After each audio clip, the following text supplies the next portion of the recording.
Upaya adaptasi manusia terhadap lingkungan termasuk iklim bukanlah hal yang baru. Adaptasi merupakan suatu usaha makhluk hidup untuk menyesuaikan diri terhadap kondisi lingkungannya. Contohnya, masyarakat Indonesia yang bertempat tinggal di dataran tinggi mengenakan baju tebal agar tubuh tetap dalam kondisi yang hangat. Karena sekarang ini kita membicarakan mengenai perubahan iklim, jadi upaya adaptasi dilakukan untuk mengelola permasalahan yang tidak dapat dihindari karena perubahan iklim. Sama halnya dengan adaptasi, mitigasi perubahan iklim juga sudah dilakukan oleh masyarakat. Misalnya dengan mengurangi penggunaan kendaraan bermotor, melakukan penghijauan, dan lain sebagainya. Jadi kita tahu bahwa mitigasi merupakan tindakan aktif untuk mencegah atau memperlambat terjadinya perubahan iklim. Singkatnya, mitigasi merupakan upaya mengatasi penyebab untuk mengurangi resiko dan dampak perubahan iklim yang terjadi di masa depan. Indonesia merupakan salah satu negara yang mengalami perubahan iklim. Perubahan iklim di Indonesia mengalami banyak dampaknya. Contohnya adalah kebakaran hutan yang sering terjadi di Indonesia dan banjir yang terjadi di berbagai wilayah di Indonesia baru-baru ini. Dikutip dari Badan Nasional Penanggulangan Bencana atau BNPB, terdapat 32 wilayah Indonesia yang terkena banjir pada minggu pertama bulan November 2021. Menurut BMKG, sampai tanggal 9 Desember 2021, Indonesia mengalami cuaca yang cukup ekstrim, sehingga intensitas curah hujan semakin meningkat. Untuk menghadapi hal ini, masyarakat Indonesia dapat melakukan beberapa upaya adaptasi dan mitigasi bencana banjir. Adapun upaya adaptasi dan mitigasi yang bisa masyarakat lakukan untuk menghadapi permasalahan perubahan iklim yaitu banjir. Yang pertama adalah reboisasi. Reboisasi adalah melakukan penghijauan kembali agar alam menjadi hijau dan biasanya dilakukan di hutan gundul agar bisa berfungsi sebagaimana mestinya.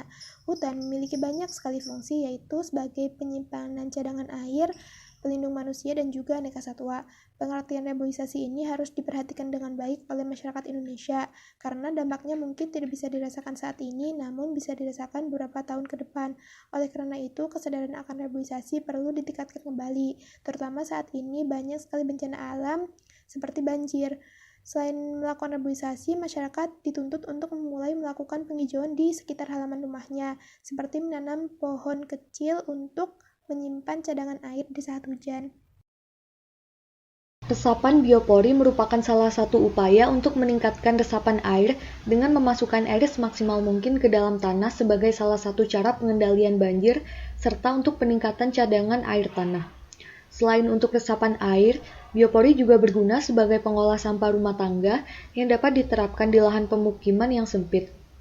Biopori adalah lubang silindris yang dibuat secara vertikal di dalam tanah dan di dalamnya terbentuk lubang-lubang kecil akibat aktivitas organisme. Lubang-lubang itu akan terisi udara dan menjadi tempat serapan air di dalam tanah yang akan memperlancar jalur air yang meresap. Sampah-sampah organik dimasukkan ke dalamnya untuk memancing binatang-binatang seperti semut, cacing, atau rayap masuk dan membuat biopori berupa terowongan-terowongan kecil sehingga air cepat meresap. Perubahan iklim yang ditandai dengan tingginya curah hujan berkontribusi terhadap timbulnya banjir. Selain itu, banjir juga dapat disebabkan karena terdapat kerusakan pada sistem dan jaringan irigasi sehingga menghambat aliran air.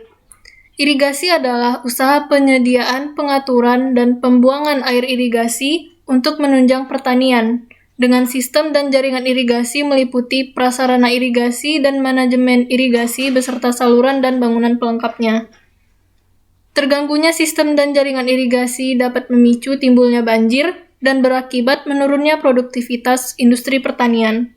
Oleh karena itu, penting bagi masyarakat untuk memperbaiki sistem dan jaringan irigasi sebagai upaya adaptasi dan mitigasi perubahan iklim khususnya banjir. Yang selanjutnya masalah sampah. Saat ini, dunia menghasilkan sampah dengan jumlah yang sangat besar, sekitar 2 miliar ton per tahunnya.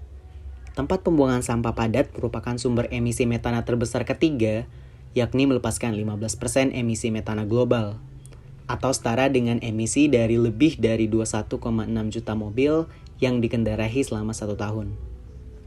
Tentu saja ini akan berkontribusi banyak terhadap perubahan iklim, terutama banjir. Upaya mitigasi dan adaptasi yang dapat dilakukan masyarakat diantaranya memilah sampah rumah tangga berdasarkan jenisnya, mengurangi sampah, dan memanfaatkan kembali barang-barang yang masih dapat digunakan, mendaur ulang dan membuat kompos, serta pemulihan energi. Terakhir, upaya adaptasi yang bisa dilakukan masyarakat dalam menghadapi perubahan musim adalah dengan meningkatkan daya tahan tubuh.